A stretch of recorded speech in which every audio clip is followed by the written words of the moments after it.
Okay, so we're live now on the social media and on ETN. And getting there.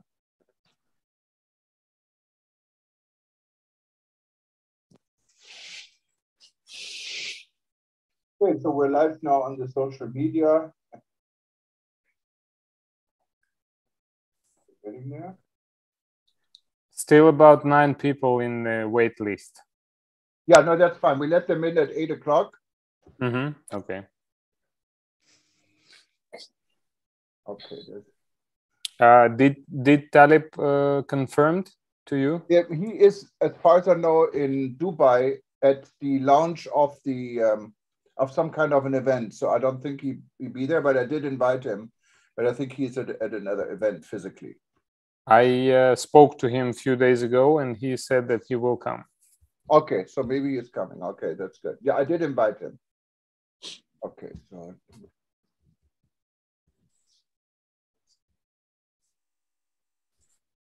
to see if it fills over. Yeah, we're all live now. Okay, perfect.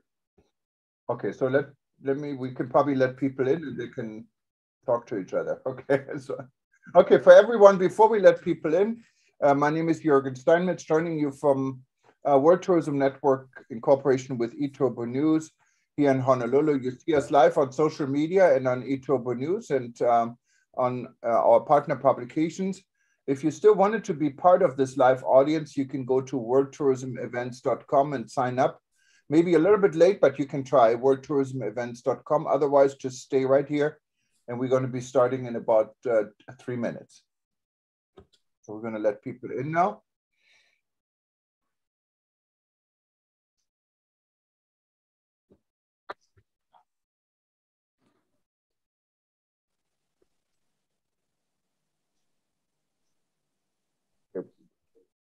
All right, so I think we have people in. Let me send.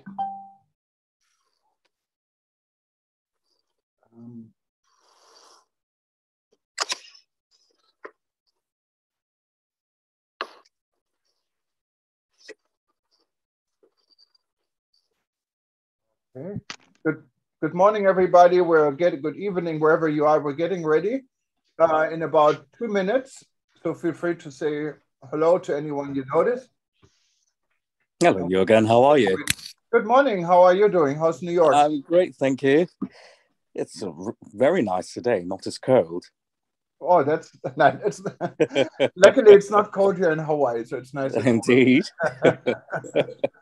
Would be strange. Yes. I guess it's freezing in Ukraine. No, it's pretty warm today. Oh, is it? Okay, wonderful. Okay.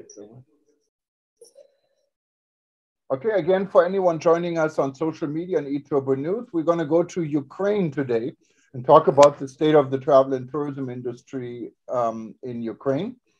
It'll be an interesting session, so stay tuned. We're going to start in a few minutes.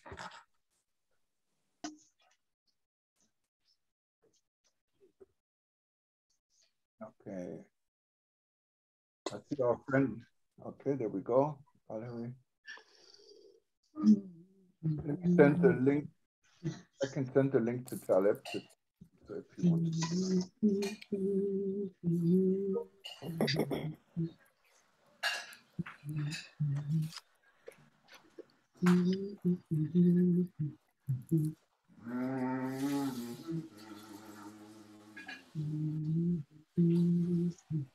Who is singing? Hi, Diana. I mean, who is singing? You may join. You may join. I don't know what unit is.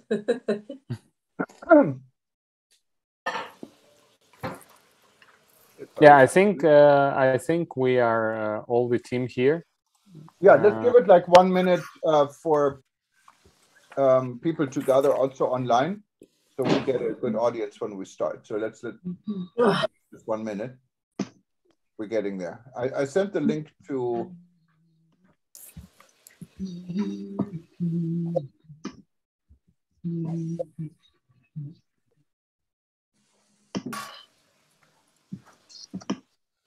Okay.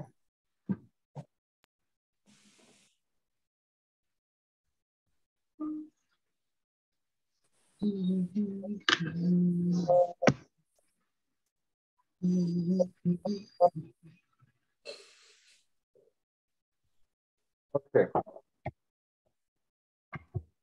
All right, so everyone, we're going to be starting in about less than 1 minute. Anyone who's joining us on eTurbo News and our social media and you wanted to be part of this live audience, you can still try this. Simply go to worldtourismevents.com and you find us listed first and you can join us. This is a discussion on Ukraine. If not, just stay right where you are and you will be there. Now I see our friend Alexandra also in Montenegro. Good morning. Good Hi, evening, hello. Ahmed. Yeah, it's evening here. Hello, everybody. Hi, how are you? Okay, fine, thank you. Actually, I'm in the office, still in the office. I had a quite busy day, but honestly, I also arrived a bit late today in the office, so I decided to have the meeting, this online meeting from here, from the office. Okay, Yeah. wonderful. Glad you joined us. Okay, so let's get ready. Maybe there's still people that like in 30 seconds, we can probably start.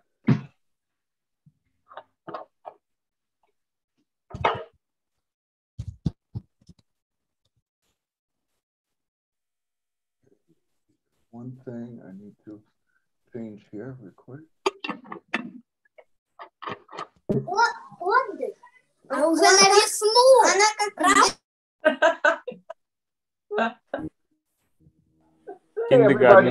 Kindergarten team. So I'm going to mute everybody and then we can get ready here. Okay, just 1 second. Jürgen, can you give a link? Can you send a link where you broadcast? It's the link for this, you need to sign up. Oh, it's on eTurbo News and all our platforms. There's not a specific link. It's on every page and on all our social media. Yeah, I don't really have specific. If you go to eTurbo News, you see it right on the front. Okay.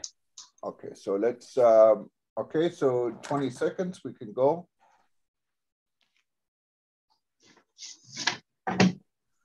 I'm going to mute everyone.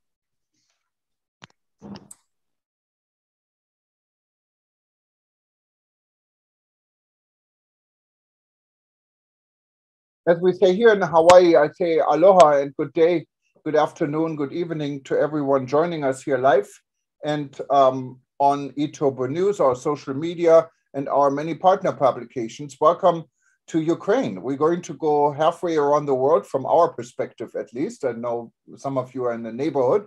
And we're going to be talking to a team of people from Ukraine put together by Ivan Liptuga, who I will give the microphone to guide us through the session.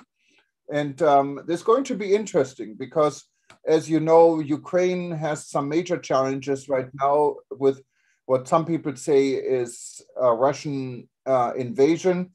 The United States has travel warnings against Ukraine. Not only that, the United States wanted citizens that are in Ukraine to leave.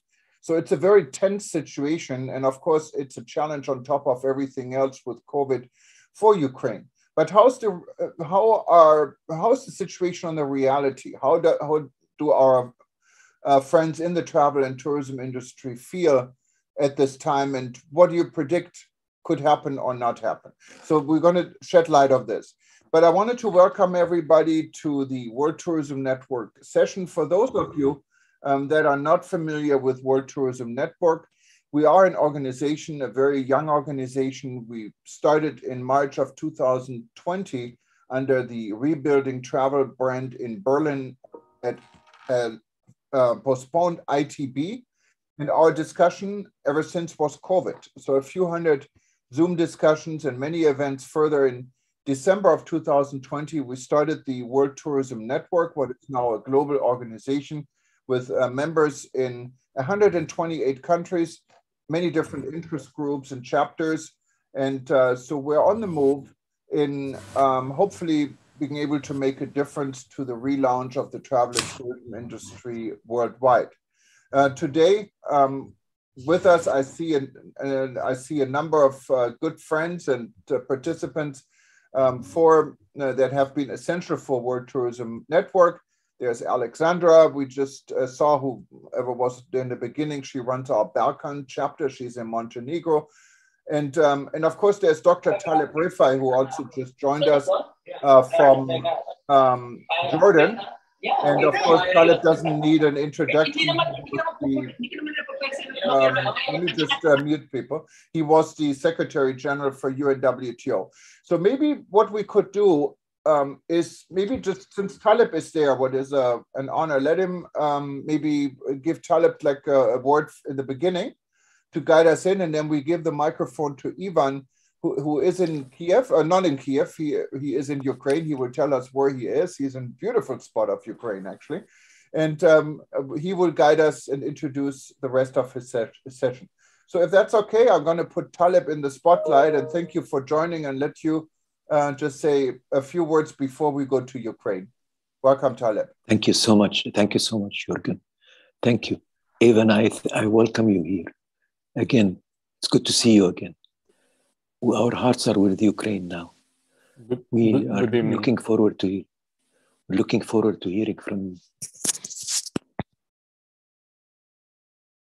Well, there was an introduction, but I think we lost Talib. So I'm sure he's going to come back and say a little bit more. But Ivan, why don't you unmute yourself, and I will put you in the spotlight here, and you can guide us through the rest of the discussion and also introduce your team. And if you wanted to put your co-host, so you can actually easily put your team in the spotlight if you like, you know them, just click on more and then click add spotlight to it, what will bring them in the picture. Otherwise, I can help you. If you just tell me the name clearly, then I will, I can do that from here too. Otherwise, it's alphabetically if you go under participants.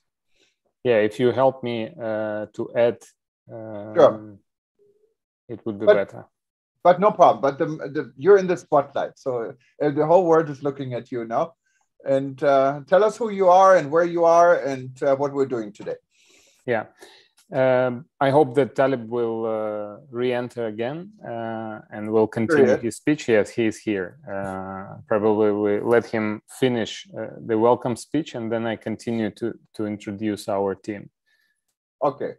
So we're going to put Talib back in the spotlight. There we go. Okay, we got you back.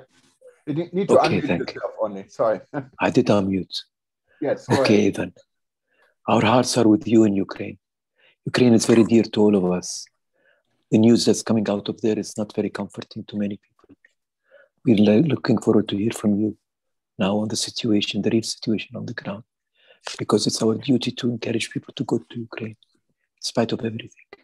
I would love to be in Ukraine now with you, standing next to you, Evan. Evan is a good man, and he will be doing his job the best possible way. Thank you so much, Evan. The floor is yours. Thank you, Mr. Rifai. It's a great honor that you joined this meeting today, and especially that you introduced me to Jürgen a few years ago in ITB Berlin. We worked pretty fruitfully during all these years, and my congratulations to all success of World Tourism Network. In recent years, you created a lot of information around the world about tourism. And what is important that World Tourism Network and eTurban News is always out of politics and bring honest news about any subject which is actual and important for our industry. So thanks again for inviting us today. We planned for a few months with Jürgen to organize such a meeting, and maybe it's the best time today because all politicians and all mass media around the world is talking about the war in Ukraine and the risk of the war. And we're here today to talk about the tourism. And I would like to introduce our team, our people from the economy, from tourism sector, from our regions of Ukraine, because I tried to bring most interesting representatives of our industry and they will deliver for you the full picture of what is in reality happens here in economy of Ukraine in general, in our strategic vision of Ukraine in next at least 10 years, about tourism from point of view of real sector of tour operators, and also from different parts of Ukraine, because Ukraine is quite big country represented by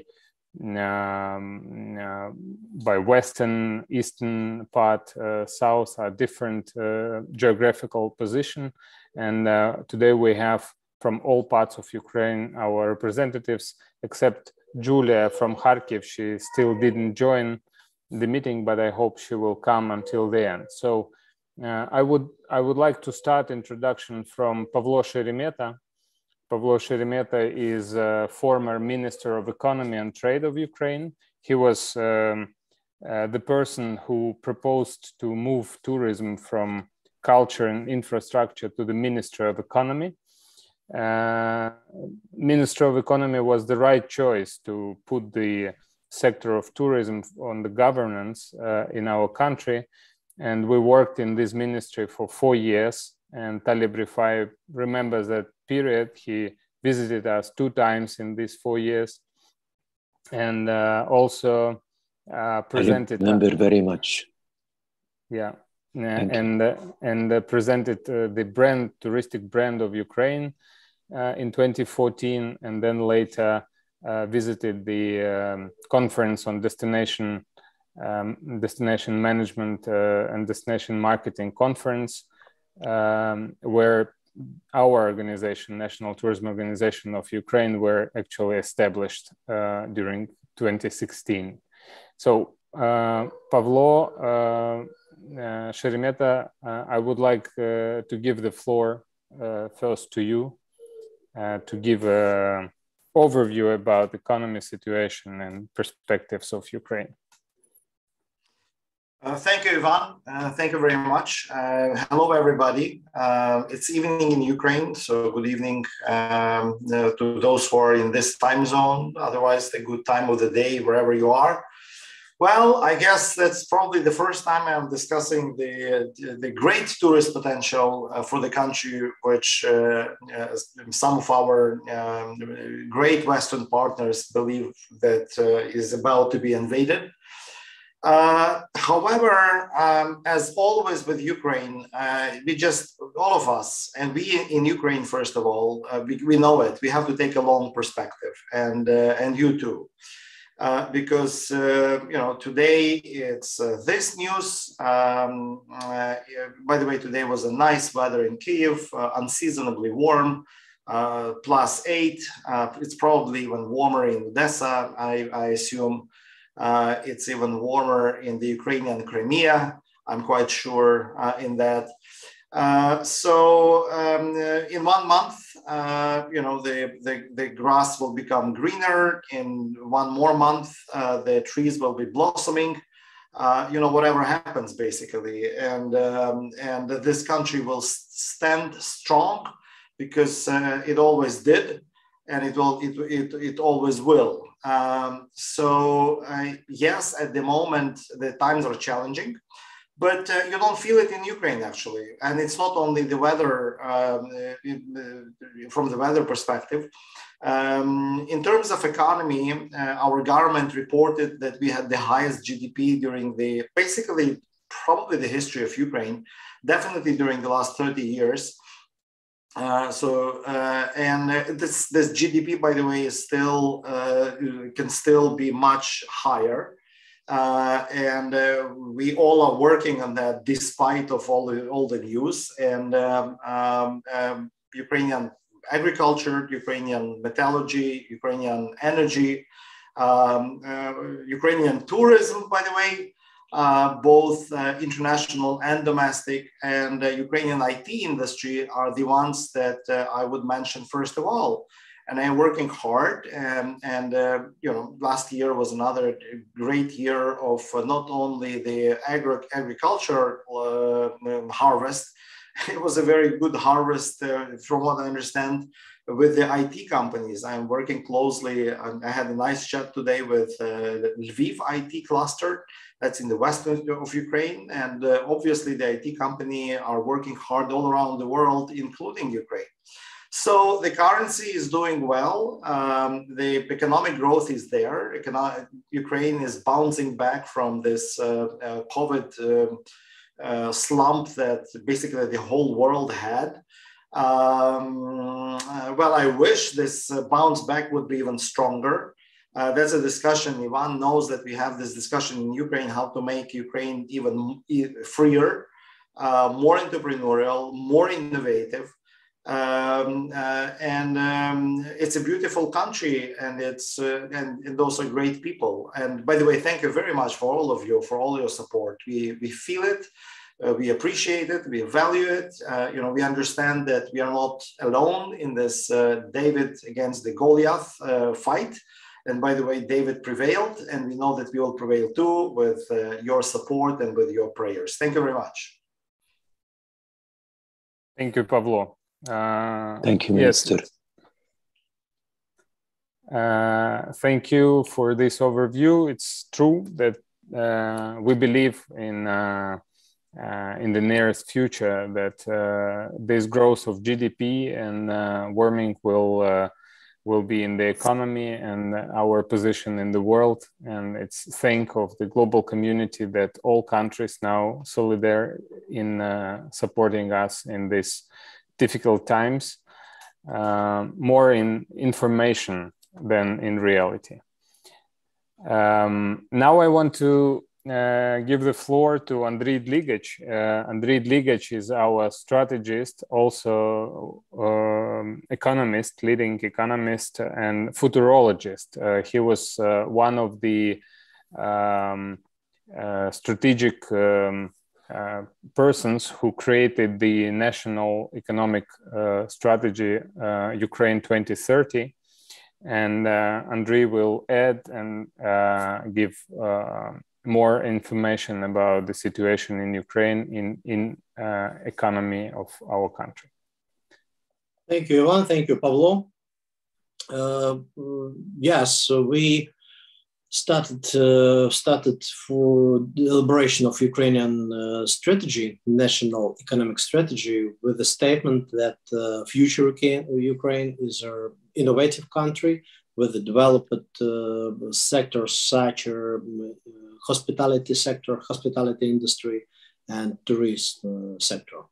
For sure, we saw that these sectors are underestimated in Ukraine, and we decided to make the core of Ukrainian national economic strategy as a creative industries, hospitality, innovations, and development of human capital.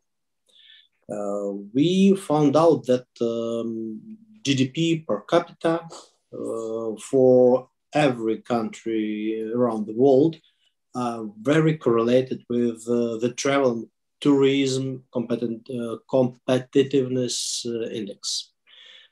So we decided to make a special part of the strategy, Ukrainian national economic strategy, as a strategy for tourism sector.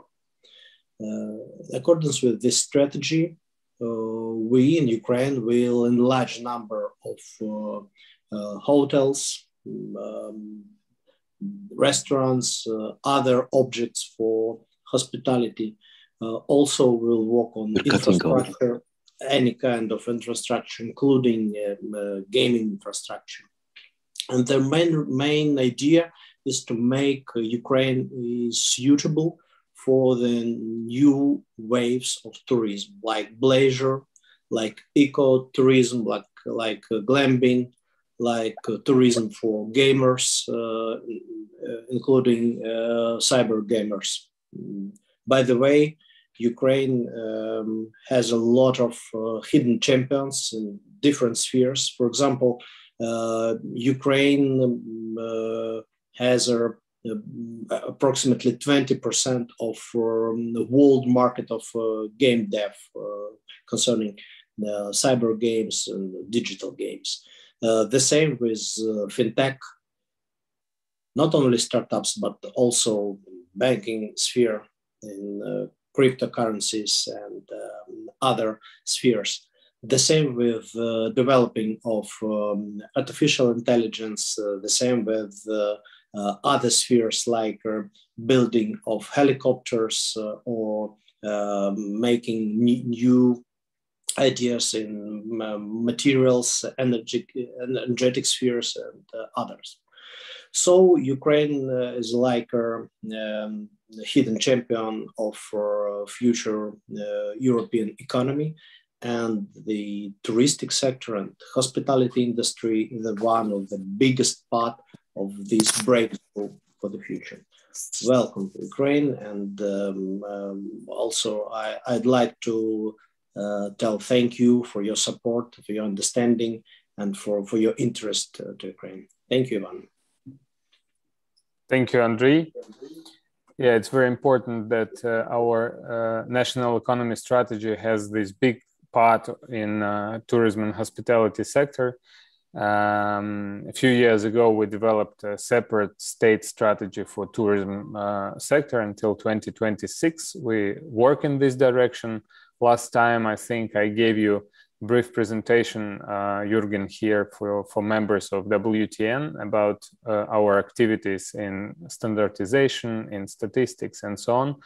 It's very important that government follow this strategy, and we from business, from real sector, we do a lot to consolidate all stakeholders and all parties because tourism doesn't work by single companies. It works only when we are together and we move all in one direction. So the strategy in this is very important documents which have to be on the table of each level administrations from the state until the local communities.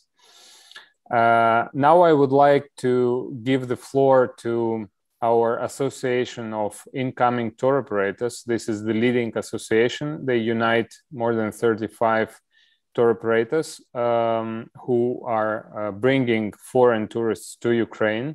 It's strongest companies in our country. They work only on inbound market and domestic tourism.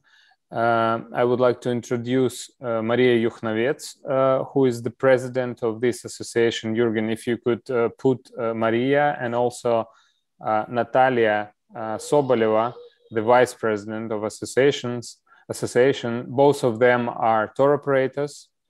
Can you please help me out? I'm sorry. We have two Marias. We have Marias with the top word and one with an R. Maria Yukhnovets. I don't see. Maybe. Okay, Natalia Soboleva, I see her definitely. Maria. Okay, so let me. And Maria Yukhnovets. And Maria. Okay. Let's go to. You need to unmute yourself, Natalia. Natalia, can you unmute Natalia, yourself? Yes, and I don't. We have several. Maria in black. Maria, can you say something? Yes, I'm here, Maria Yukhnovets. Yes, I'm in black, as one mentioned. I can see that. Oh, here, I see you now, Maria. Sorry. We have three Marias, so that makes it a little bit difficult. It's a popular name. All the Marias here. Okay, go ahead. Okay. Maria and Natalia, president and vice president of Association of Incoming Tour Operators. There are also other members joined the meeting. I see them. But Maria and Natalia will present from the point of view of companies who work with foreign groups all the time around the year. Maria, please, floor is yours with Natalia. Yeah, good evening from Ukraine and good morning and good afternoon to all over the world. Yes, and from my side, on behalf of all my colleagues, thank you very much for this meeting today. Especially these days, it's important to give the message how is now in Ukraine, what is the situation. And I would like to start, first of all, with the most important questions. for all our partners from all the world. Unfortunately, there is a decrease of tourism flow due to situation in Ukraine. As we say, international tourism has always been very sensitive to all that might happen in the world, whether it's pandemic or a political crisis in any destination.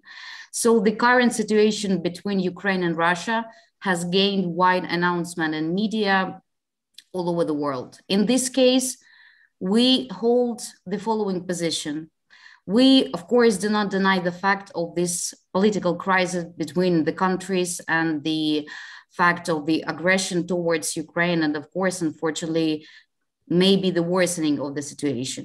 But our message is at the moment, Ukraine on the governmental level provides all necessary conditions for the safe stay of all foreign nationalities in our country. According to the message of our government and wide pool of world's community, we do all that is possible to prevent the war scenario, to solve the situation with diplomacy, and we have unprecedented support of many countries. So flights mostly are not being canceled. All tourism infrastructure works as usual, and Ukraine is same beautiful and amazing country to see and to visit. With understanding and respect, of course, we accept the fact that unfortunately in some countries, due to governmental decision, Ukraine at the moment is not recommended as travel destination.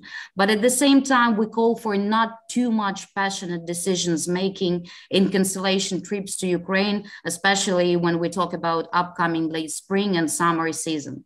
Moreover, tour operators are maximum loyal and flexible in conditions that we are ready to provide to our partners to minimize those cancellations that we can get now, as I said, to even to summer season. So, anyway, to sum up at this point, I would like to underline that we hope for a better, we're a peaceful country, and now we make everything that is possible to keep Ukraine safe and traveling to Ukraine safe, and it's open as always for all the world. Thank you, Maria. Natalia? Great messages. Natalia, please unmute your microphone, please. Yeah. Yes, Natalia.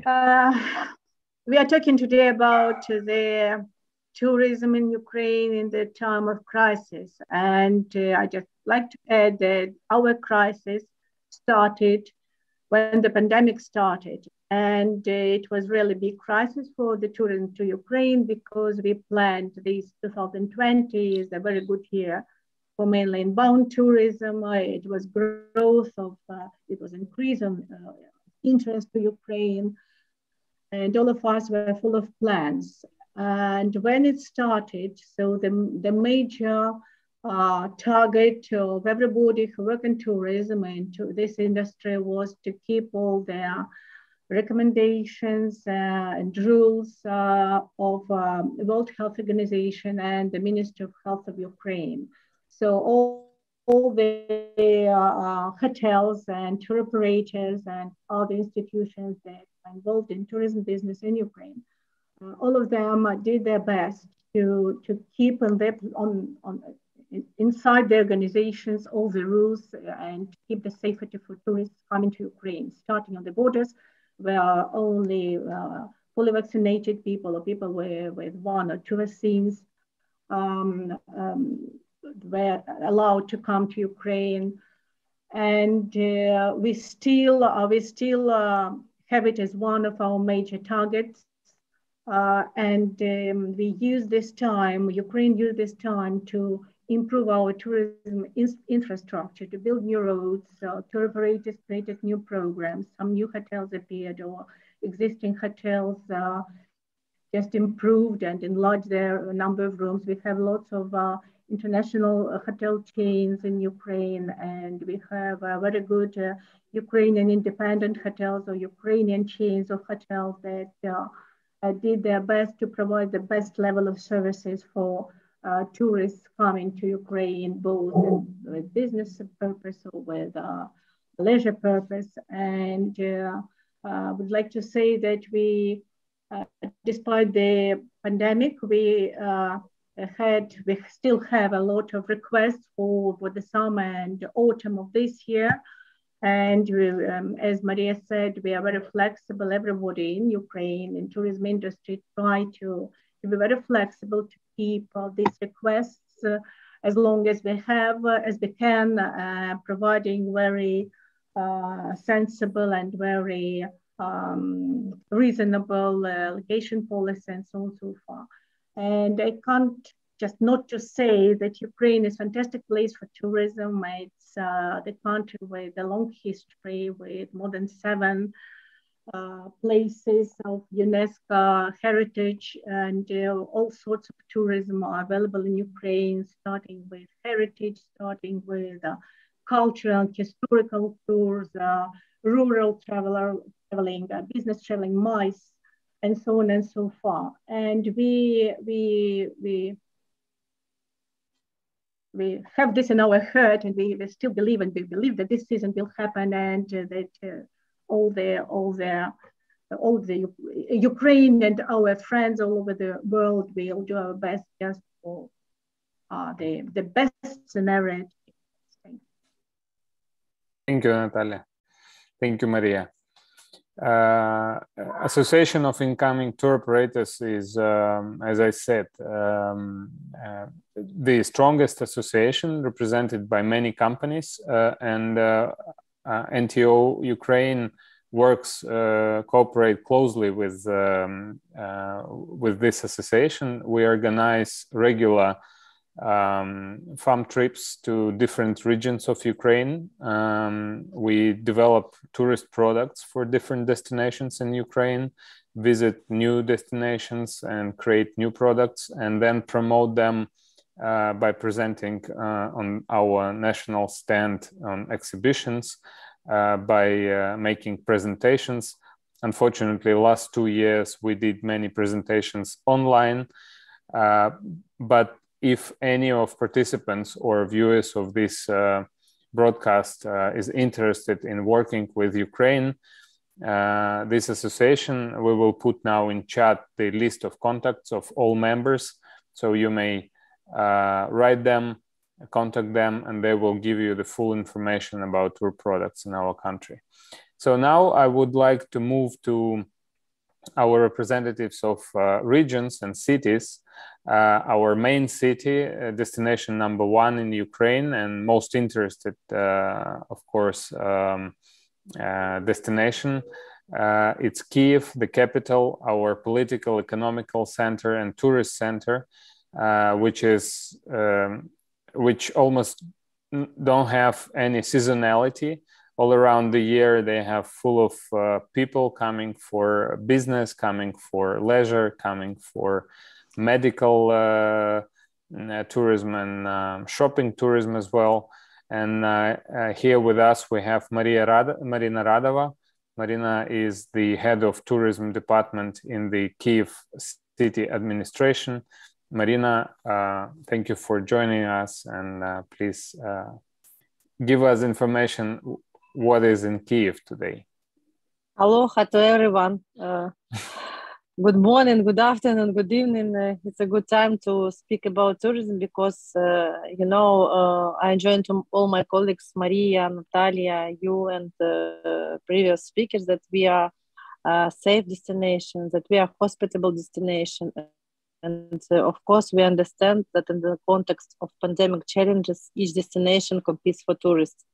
That's why for Kyiv, the main goal not to only come to Kyiv for the first time, but also want to come again and recommend our city to for the next trip to your relatives, to your friends. So that's why we are aimed at different types of tourism. We made such priority directions like medical tourism, gastro-tourism, events, MICE tourism, and we are trying to support these directions. And of course, the situation now which we face with the information policy about war, about aggression from the Russia, it's not so good for the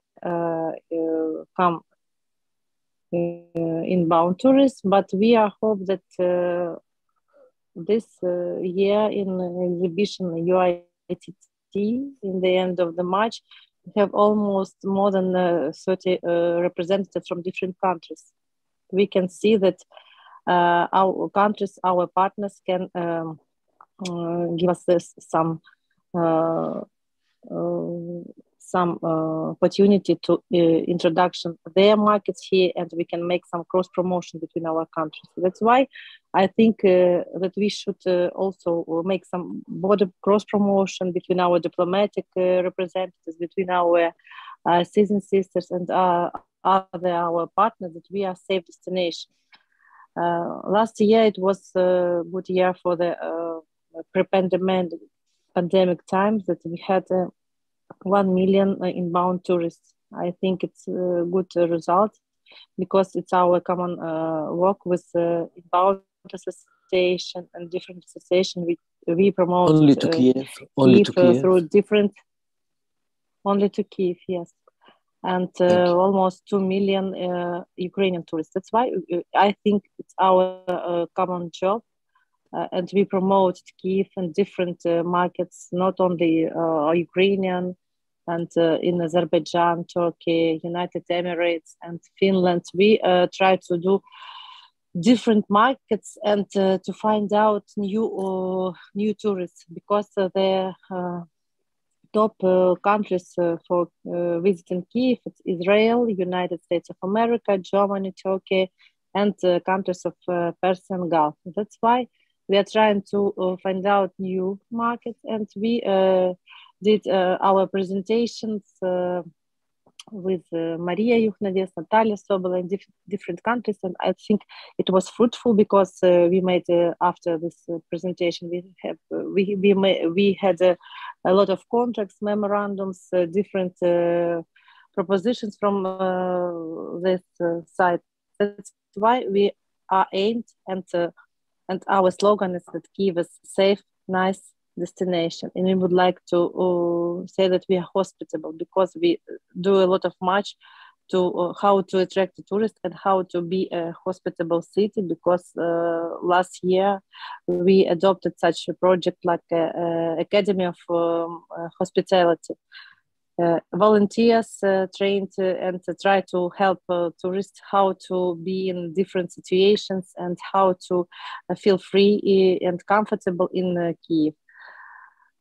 So I think we are very nice destination. We are open for new markets, but we need a support at international levels, because we need to more maybe strengthen policy how to promote our destination. I said now about Kyiv, that we are good at different things, not only gastro, MICE and events, and we have a safe and comfortable place.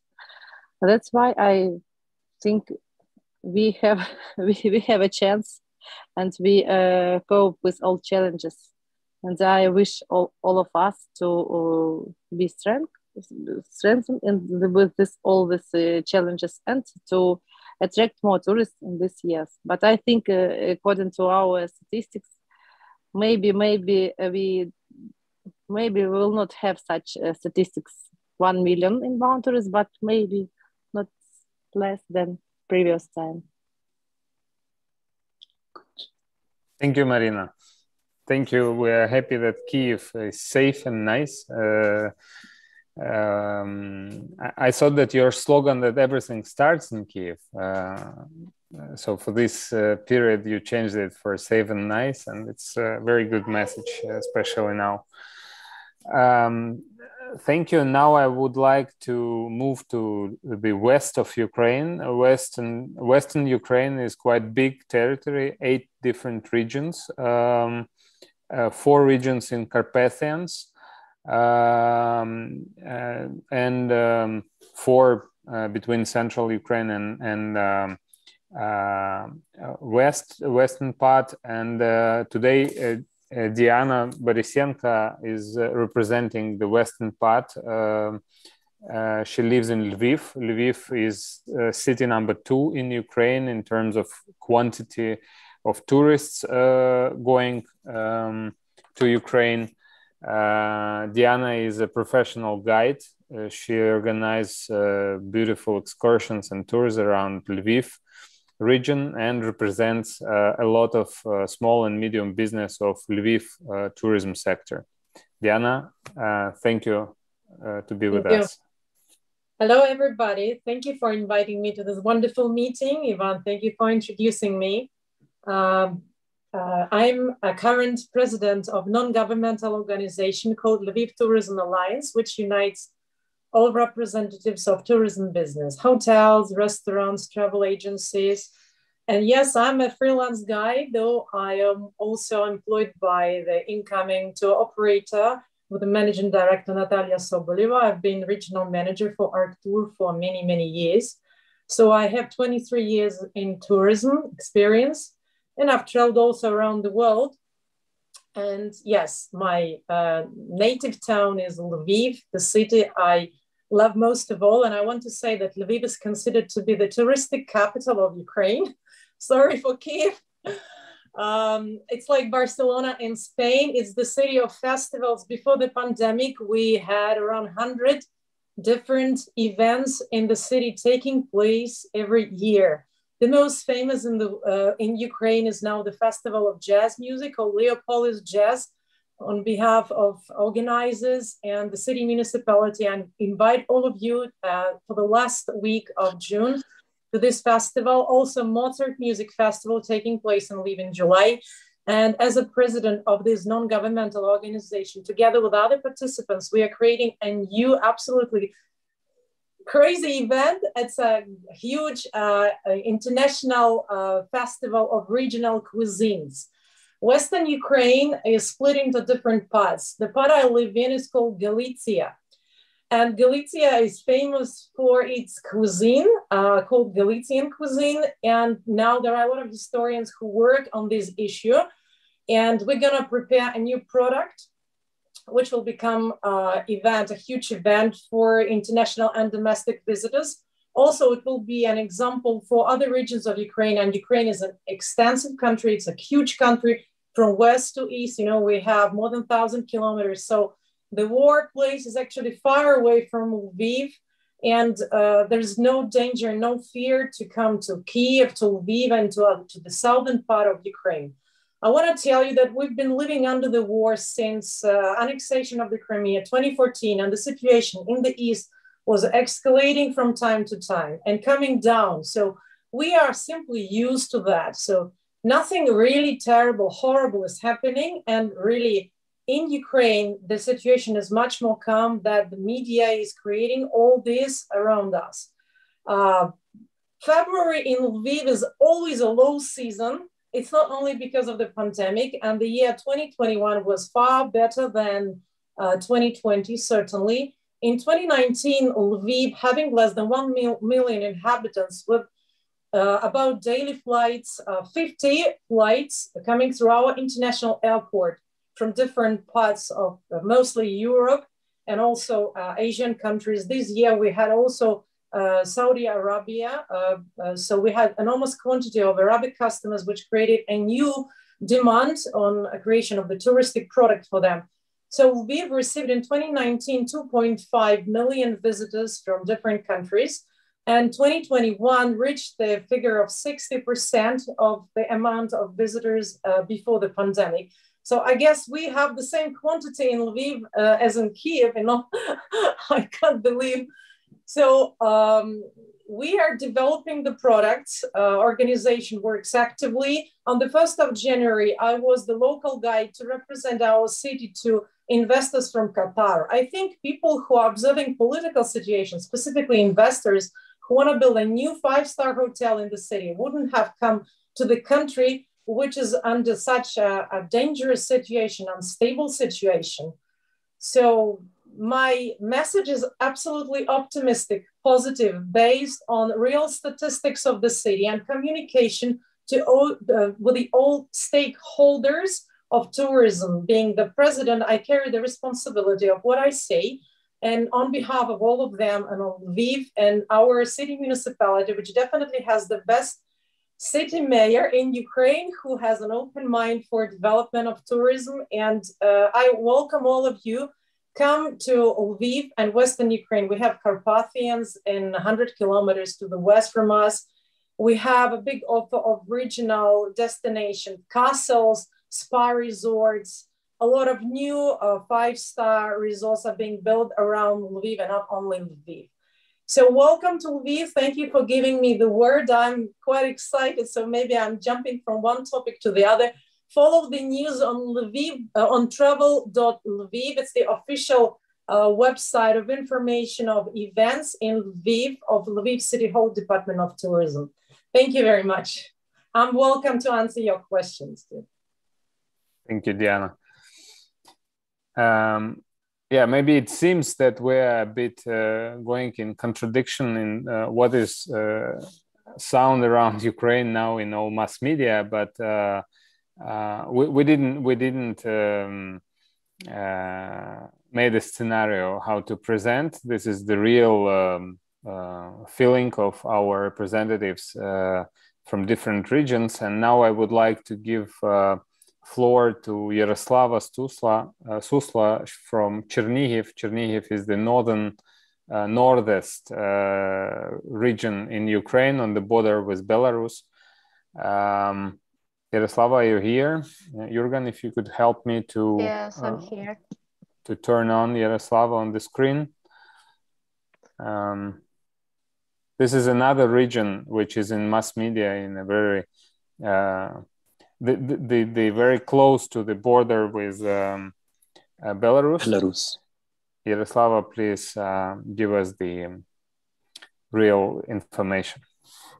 Good evening and good morning to everyone. Yes, of course, we have maybe the greatest neighborhoods that can imagine every country in the world. It's not only Belarus, but also the Russian Federation. It's approximately 70 kilometers from our city. So it's less in the kilometers than to Kiev. So, of course, the situation with the international tourists is decreasing really now in our region because of some problems and maybe because of the transport isolation. It's really hard to come to Chernihiv. Tourists must come firstly to Kiev and then come to us. And of course, the situation with the borders and this the low destination with the Chernihiv and our foreign neighbors. And maybe because of this scene, we have the last number of international tourists. As the director of Tourist Information Center, I really see the situation because for these months we have only one tourist, and it was from the Lithuanian.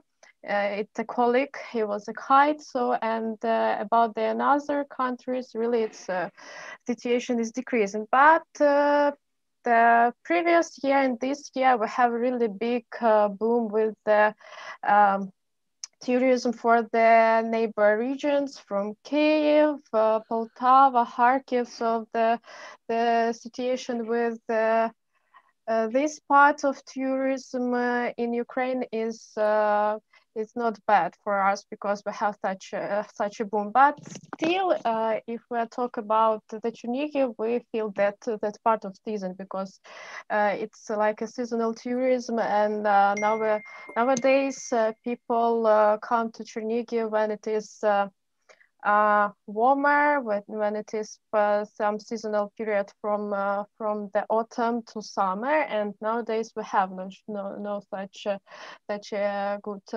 percentage of tourists. But still, if we are talking about the safety, Chernihiv is really open for everyone. It is a safe and beautiful city which really transforming due to the policy of our local government. So we are really want to see a lot of tourists, especially international ones. So I think that the situation will be normalized with the borders. We are hoping for this, but the city still is hostile. We have lots of projects which are made to make city more safer because of the COVID pandemic. All hostels, hotels and restaurants are working. Everything is just in a normal situation in our region, even despite of the fact that we have such neighbors and some problems in the border. And of course, we have a little decrease in the tourists because a huge number from the Belarus come to Chernihiv just for shopping. And nowadays, we didn't have such a number of tourists, and this problem is really obvious for the locals. But still, everything is in a good way. So, thank you for attention. Thank you, Yaroslava. Yeah, we don't have with us Julia from Kharkiv. Kharkiv is the eastern city, one of the biggest cities, 1.5 million. They have today a lot of meetings. The president and the National Board of Security and Defense have meeting in Kharkiv, and she is busy now with this delegation. I situate what Jürgen said in the beginning. I will tell you where I am. I'm in Odessa. Odessa is the Black Sea port, the city with 200 years history. And here in Odessa, we are quite seasonal destination. Most of our visitors come in summertime, in July and August. So our season is quite short. We try all the time to fight with this image of seasonal destination because Odessa is quite big city as well, more than 1 million inhabitants. And we are here, of course, have a lot of cultural events, business events, sport event, concerts, and so on. But image and reputation works, and all our marketing and branding activities slightly can change the reputation which is built by tens of years. In principle, you heard from all of our team about our different regions and situation from tour operators. To make a conclusion, I would like to say that Ukraine lives in this information fight last 8 years at least, from 2014 when Crimea was occupied by Russia. We have this problem for tourism sector because to promote country when all the time in all mass media there is information about war on the east, it's not easy task for us, for business and for government and for destination management organizations, but we live with this. And now, of course, it's a crisis when you open news and you read from all world media that already Russia invaded us. And at the same time, you look in the window and you don't see anything there. And it's a problem for all. It's a problem not only for tourism sector. It's a problem for investments. It's a problem for IT companies, for all economy, because every such new need minimum 10 good news to cover somehow. But now all the information about Ukraine is negative. And today we meet here just to give you our hope that all will be resolved in a political way, that big politicians playing these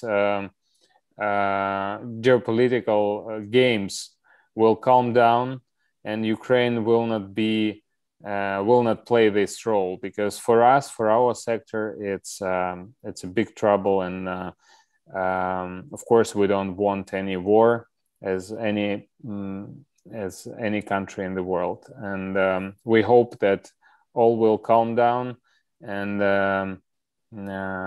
in spring we will be prepared for the new season, and tourism will continue development, because all in last years was for tourism. The infrastructure was growing, new destinations were developed their products, new roads were built, new airlines came to Ukraine, new countries opened Ukraine for themselves, like Middle East countries, Saudi Arabia, and we want to develop new markets for our inbound market, and for this we are fully ready.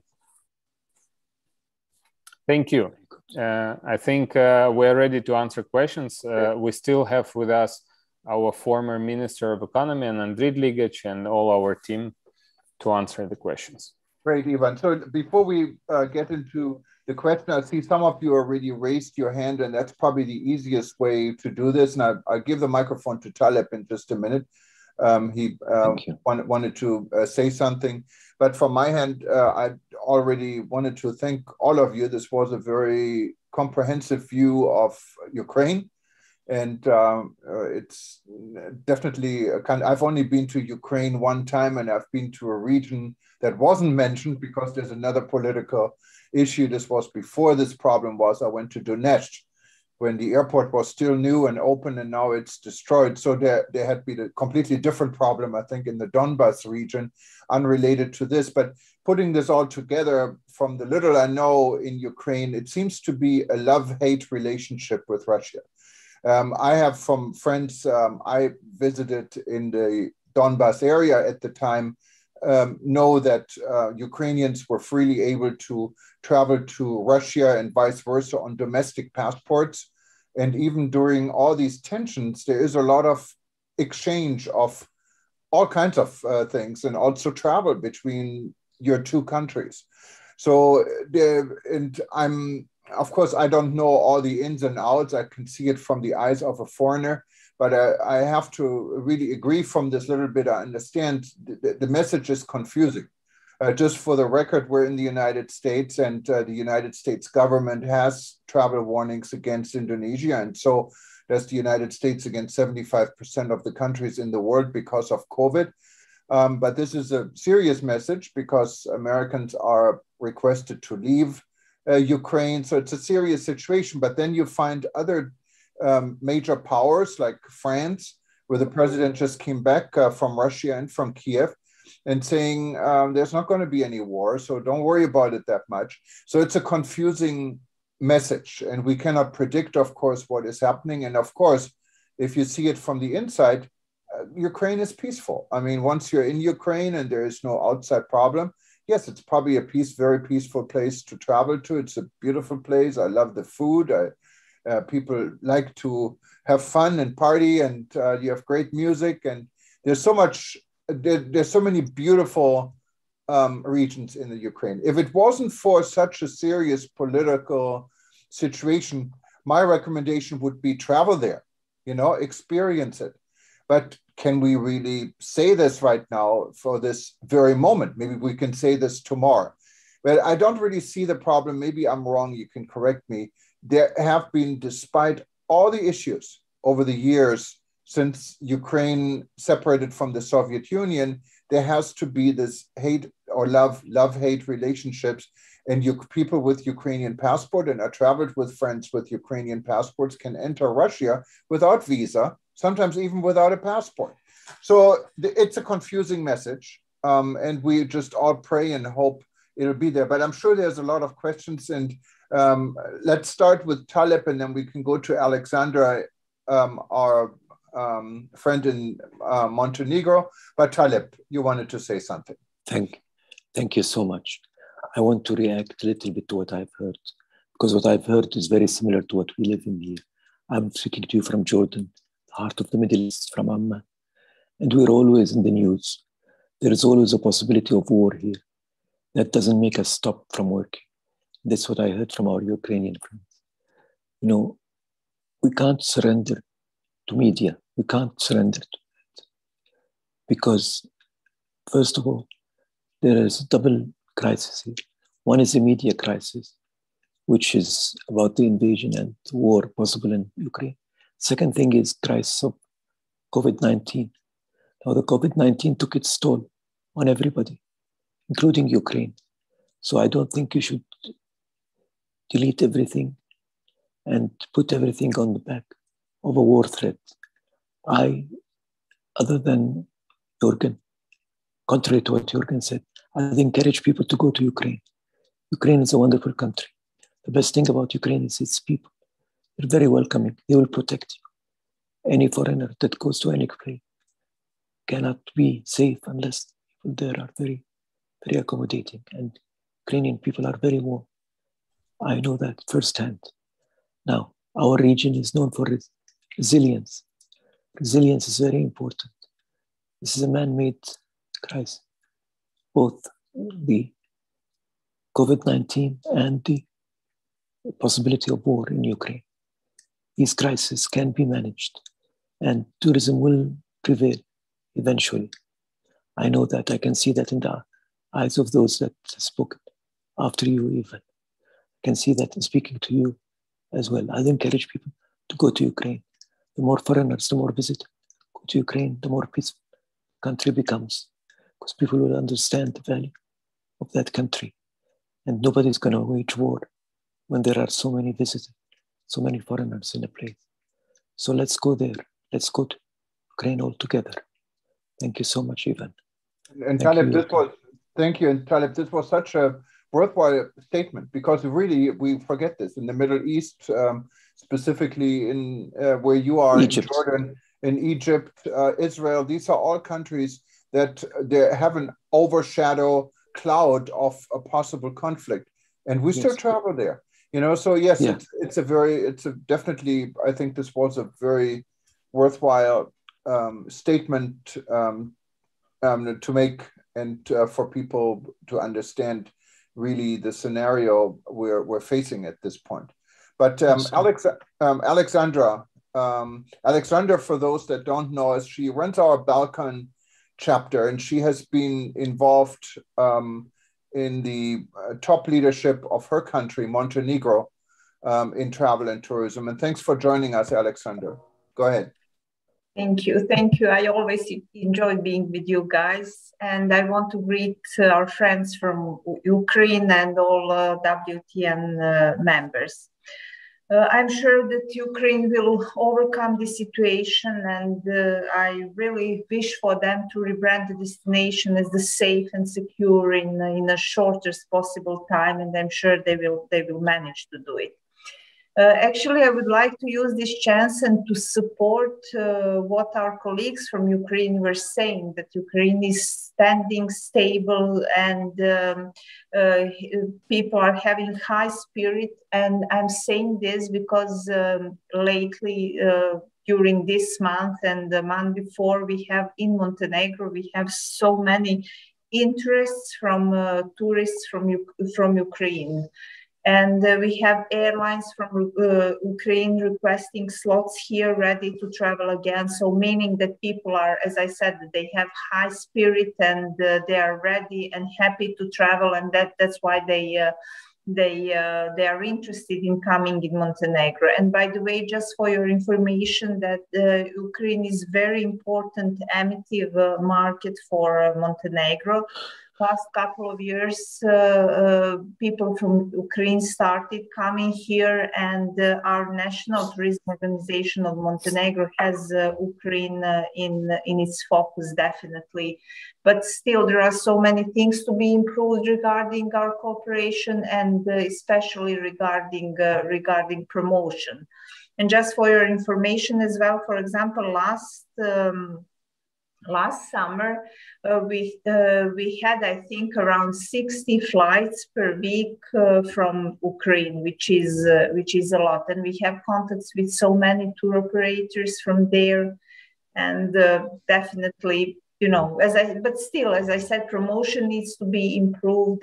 But I'm looking forward to strengthen our tourism network and collaboration, and for all of you, I'm here and ready to assist in any way I can. So please feel free to contact me.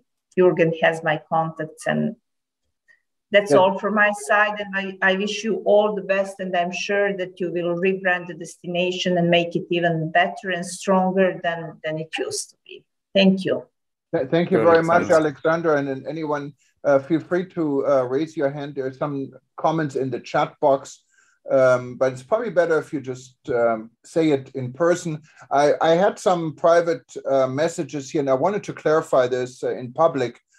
So everyone understands this. No one got paid for this session. We're not charging for this session, and we're not an advocate of anyone and anything. We're working with the world in tourism. So this is not a paid commercial for anyone. This is an honest session to get an honest picture out to the world, just to make sure everyone understands this.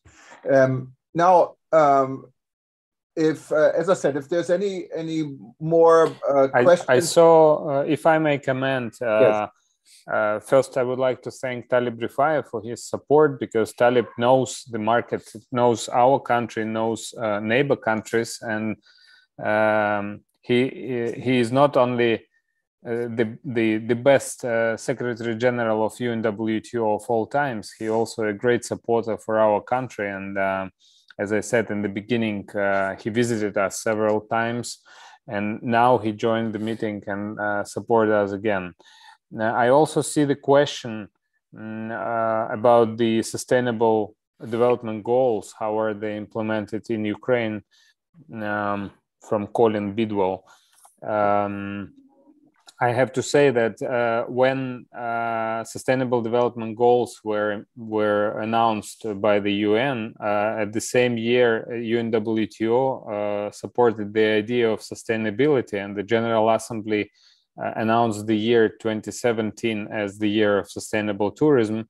At the same time, we developed the strategy, which I mentioned in my speech, the strategy of tourism development for 10 years until 2026, and all these goals were in this strategy integrated. And today our organization works in all these directions on a regular basis. So sustainability is one of our key priorities in all our activities. If I answer the question. No, thank you very much. I don't know, Max, you left a comment. You want to get the microphone for a second? You have to unmute yourself if you do. Okay, thank you very much. Do you hear me? Yes, I hear you. Yes. Max Howard is actually Thank you very much for the opportunity to speak out a little bit. Of course, this was a priority for me to take part in this session. And as I wrote already a little bit in my message, I have very nice reminiscences of my time in 2011, by the way, not 2019, when I was serving in Ukraine as a tourism consultant to help prepare tourism institutions and organizations and tourist offices in Kharkiv and in Donetsk to get along and to be integrated in the European Championship in 2012. That's now 10 years ago, and time goes by very quickly. Times change, sometimes to the better, sometimes to the worse. I hope very much for Ukraine that it's going to be for the better in the next future. Thank you very much. Thank you, Max. And thank you, Max. and You're Max, in New York, yes? I'm in Germany. I'm in Germany. Ah, Germany, sorry. Actually, yes. Germany. Yes. Good. Yeah. We work with GIZ, the German organization. They support tourism in some regions, and yeah, Germany is an important partner for us. I also have personal message here from Victoria Kiptenka. She represents the Kyiv National University, so academia also with us. Victoria, you want to say a few words? Oh, wow. In fact, I'd like to actually thank to the family, I would say, who gathered and we discuss such an important issues for Ukrainian tourism, and from academia side to support very much efforts made by the team of the National Tourism Organization of Ukraine to the, well, let's say real steps in order to bring tourism in Ukraine to the level of well, civilized way of development. Just to mention several initiatives already implemented with regards to statistics implementation, what Ms. Radova mentioned about the Academy of Hospitality. So this innovative approach and many others, in fact, the climate initiative and numerous others, they really work in order to make the industry working in these uneasy conditions, but through the real support of professionals.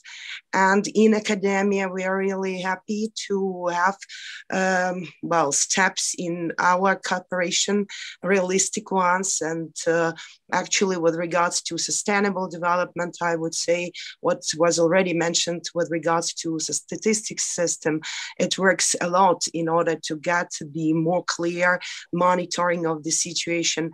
So in these uneasy days, I would say we are doing some right steps to bring the industry, the sector, to the path which confirms we know what to do, and we have professionals who works in order to make our tourism safe, well, prospering, and hopefully enjoyed by everyone. Thanks to everyone, to your support and your attention to the issues we have.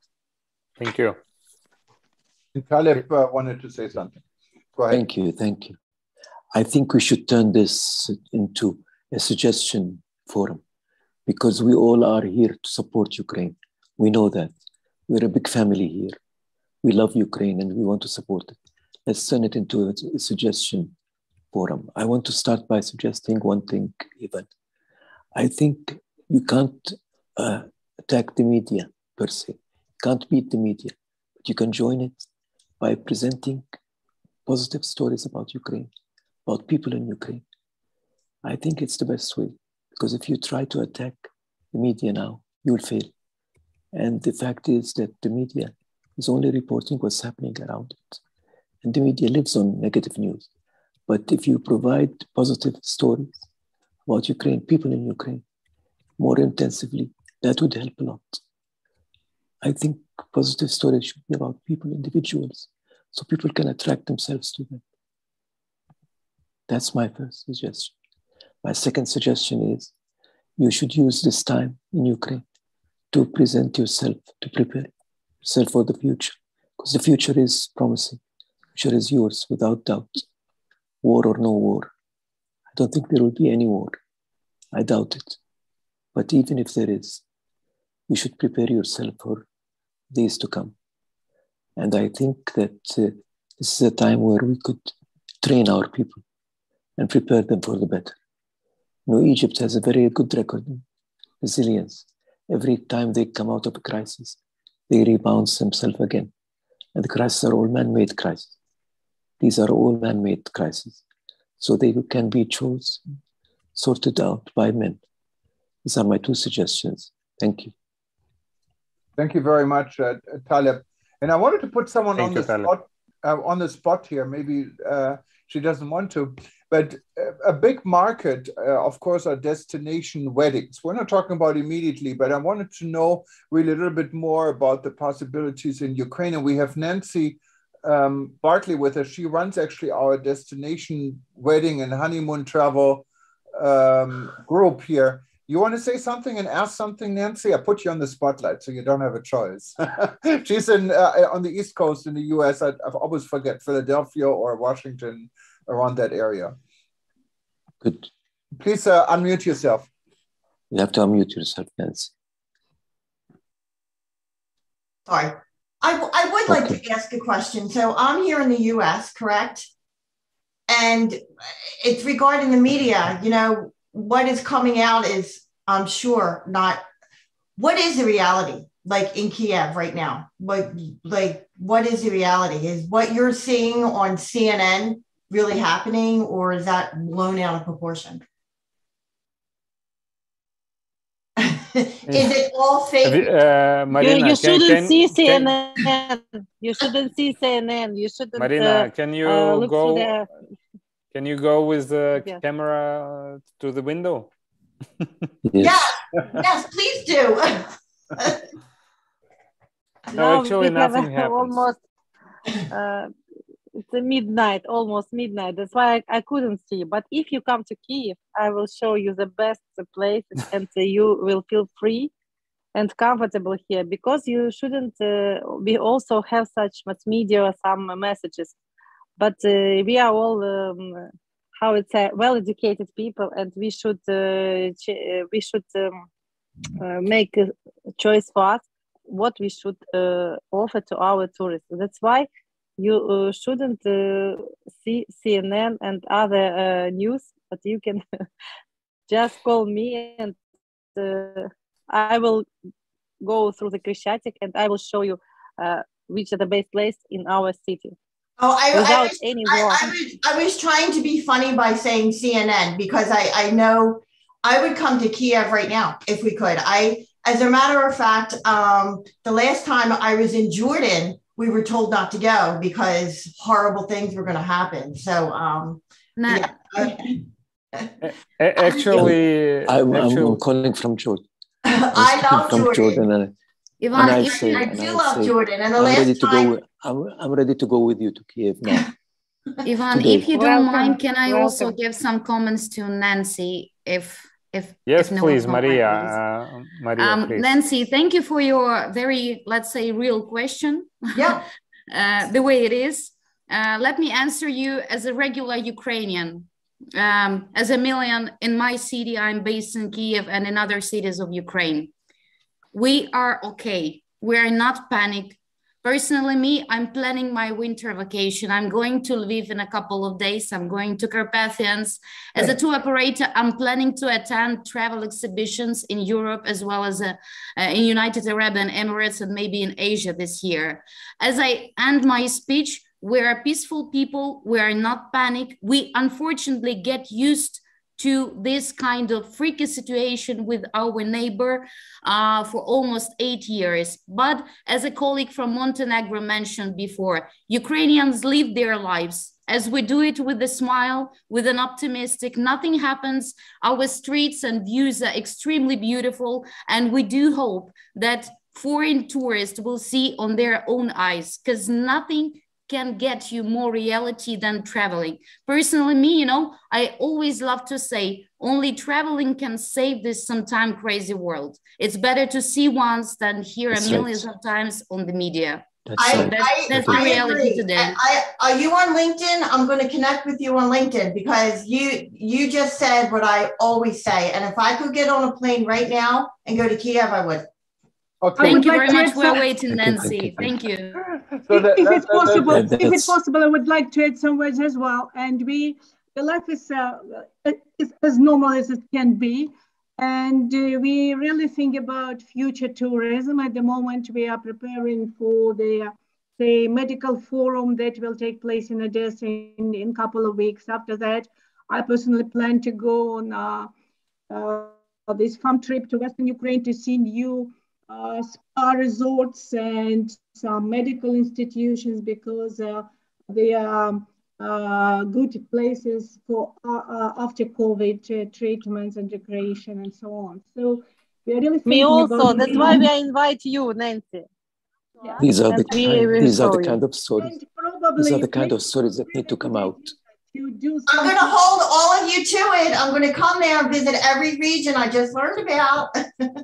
But Nancy, after all of this, more live videos our association will think about it, to do these live videos, to going along the streets, to show people, to show these glasses of champagne that we can drink in our main street viewing, Krishchatik and so on. And yeah, it's very important. Thank you for that. So it's really very important nowadays to show the world the life in our cities and what we do to develop future tourism. I agree. I do agree. These are exactly the kind of stories that need to come out. These are the kind of stories that need to come out now. Actually, Mr. Sharimeta has raised his hand. I want to give him the platform in just a second. But I wanted to, Nancy, I was hoping you was asking, what is there for honeymoon travel and destination wedding in Ukraine? So maybe if I can ask a question for you, maybe some of you guys in Ukraine could tell me, is this a destination if you get married or if you're on a honeymoon, can you come to Ukraine? Is that a good destination to visit? Just curious. Of course, but there is a chance that you will divorce and choose another wife. Yeah. I love you. Yeah. Okay.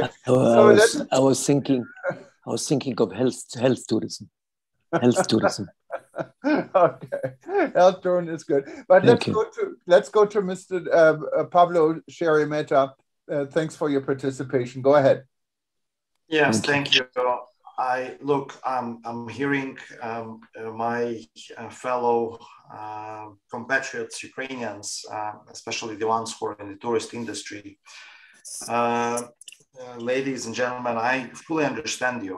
I understand that it's a lifeblood for the country and for our industry and for your businesses. But let's be responsible here, okay? Now, CNN are not enemies. We have other enemies.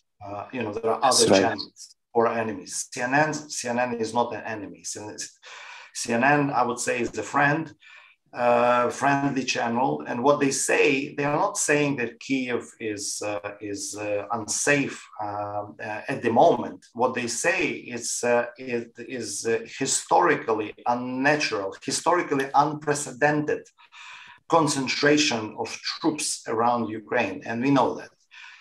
What will happen to those troops, we don't know. So yes, there is a travel guidance from a couple of countries, including the US. And I just heard it's Netherlands too, that advise their citizens to leave the country. Well, we have to understand that the US government is still seems to be under influence of what happened in Afghanistan, and we understand that perfectly, but also they may know something that we don't know, So look, let's be responsible, let's be balanced. The situation is as it is. The country is as it is, and as we all mentioned, and it was lovely to hear all of you from Lviv to Chernihiv, actually to Kharkiv, because we covered Kharkiv too. It's a beautiful country, but we have to take a long view. And at the moment, let's not contradict the travel guidance of our partners, because these are our partners. These are the ones that help us to arm the country, to strengthen our defense. These are the ones that shed the light on what's going on our borders. And we have to be balanced and responsible and welcome everybody in a due time. Thank you very much.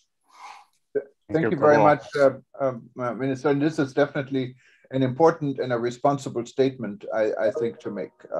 Ukraine is a beautiful country. It's a country worth visiting, but just give it a day or so, and we see how the situation is emerging. And we're all hoping it will not come to anything more than just a threat, what many actually in the industry are saying.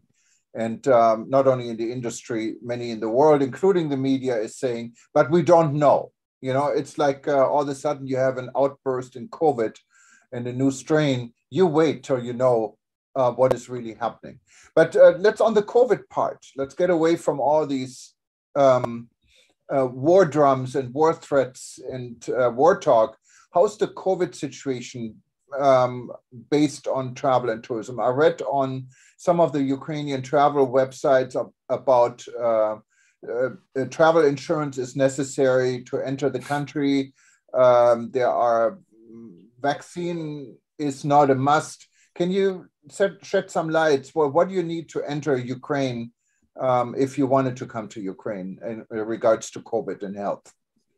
Yeah, I think Maria or Natalia will give the best information. I will be shortly with this information because basically it's same as in most countries during the pandemic times. Of course, to enter Ukraine, you should provide a document which confirms 1 or 2 doses or international certificate of vaccination. Of course, with the vaccine approved the World Health Organization. And yes, you should have an insurance which can be issued by your local companies, which covers COVID treatment and observation in case if you get this in Ukraine. So basically, lots of countries has such rules at the moment. Now, there's some confusion, and this goes a little bit beyond Ukraine, but I'm wondering where Ukraine stayed. I personally got back from Europe. I was in Germany and in Greece, and with my clear US clear vaccination record, many in Europe really couldn't read it, because when you scan it, it doesn't go anywhere. So most of them that go along with this, when they say, okay, you carry an American passport and or an American driver's license, you have an American vaccine card. But then after I switched to a European vaccine certificate, what I was able to get in Germany, I had no more problems. It's all coordinated. When you go to Greece, it's the same app, the same formula. Is Ukraine, for not being an EU country directly, linked to this system or linked to any other systems, or you accept any type of certificate? How easy would it be for a foreigner in Ukraine to travel around and document that they're vaccinated in case that is a requirement to show? The main is that vaccine is approved by the World Health Organization, and this certificate should be international, at least in English language. That is something that you should confirm when crossing the state border, aside, as I said, from the insurance which covered COVID treatment and observation. That is the point. Okay. Of course, it sometimes depends case by case, but in general, I never heard about any issues with certificates dedicated from US or any European country. It should be approved by WHO. That's the point. But of course, there are many different certificates, and this is the confusion we have worldwide, that countries don't know what is a valid certificate, what is not. If you see our paper certificate here from Hawaii, in Europe with a different type of bureaucratic sense, no one would say this is, probably most people would say this is not real. You know, the way it looks. I think this is something that, let's say we are too not skilled at the moment at this pandemic rules and requirements. I mean, all the country, and we need some time to get used to this, to see all the forms, all the certificates that are now available from different countries. But in general, the rules are, as I mentioned before.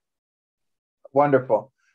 I don't see any more hands, so I give a last chance. We're over time, but I think it's well worth to be over time, because this is a very hot topic, an interesting topic, and I think we were able to shed a lot of light to what we wanted to discuss. And but Taleb wanted to say something. Go ahead, Taleb. Thank you. Thank you. I just want to say that Ukraine is not European, but Europe is not doing that well as well in coordinating countries together. You have 4 systems in Europe alone, the European Union. One system is blockade, complete blockage. The second system is one of quarantine. The third system is vaccination. And the fourth system is testing upon arrival, 72 hours or on the borders. So it is up to many governments to coordinate their act together. I don't think it's fair for Ukraine now to be singled out amongst the European group to be told that this is right or wrong. I think Ukraine should go about this thing by coordinating its position with other countries in the region, especially those that have direct connections with airline connections or are potential markets. I believe that's a good suggestion, but not to criticize what Ukraine is doing now with regard to COVID, because COVID is responsible for most of the drop in the arrivals, not the threats of war. I want to agree also with the minister saying CNN is not our enemy.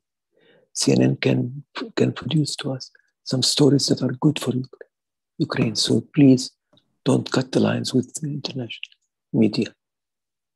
Please don't do that. Thank you. Thank you very much, Taleb. Thank you. And of course, my question was not directed that Ukraine is doing anything right or wrong. My concern is that globally things are not coordinated. It's the same here in the US. I'm sure if you come with a Ukrainian certificate, no one would know what to do with it.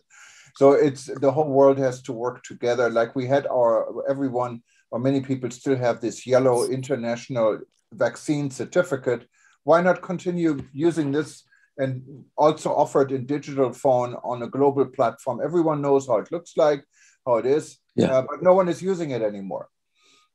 It's just an idea, but I guess we cannot. Yeah. Let's hope that now after Omicron pandemic will slow down and we will rebuild travel as it was before.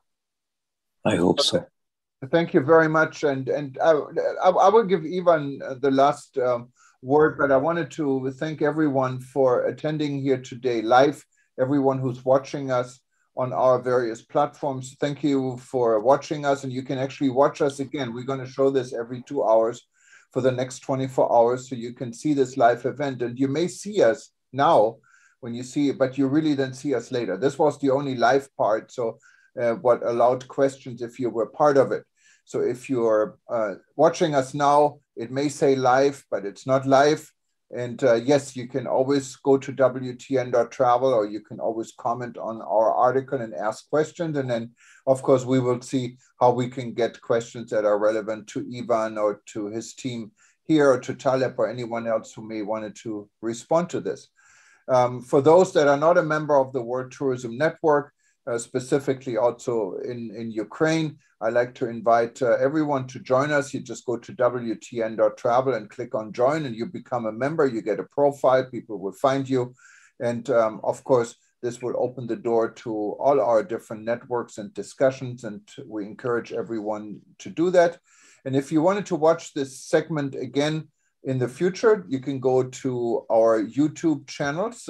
Just click on the link you find on the WTN website and also on eTurbo News website and our partner publications, and you can be easily linked to our YouTube, or click on past events and you can find this too. And I hope we'll be able to do an update very soon and tell the world that everything is 100% okay now to come to Ukraine, and we're waiting for this and we're ready when you are. But I wanted to give the last word to Ivan and also thank everyone who participated today. And I wish you well, and please be safe. And we're with you, we're watching you, and my appeal for listening to us. Come on, guys, Russia, Ukraine, you almost share the same blood, you have the same mentality. Get along, come on. Okay, Ivan, the last word is yours. Yeah, thank you, Jürgen. One more time, I would like last words as always, thank you words. So I would like, first of all, to thank WTN and personally you, Jürgen. Sometimes it seems to me that you are like Shiva and have 12 hands, and you do so many things in a parallel way. You are writing articles, you are publishing videos, and do conferences and participate in many global talkings.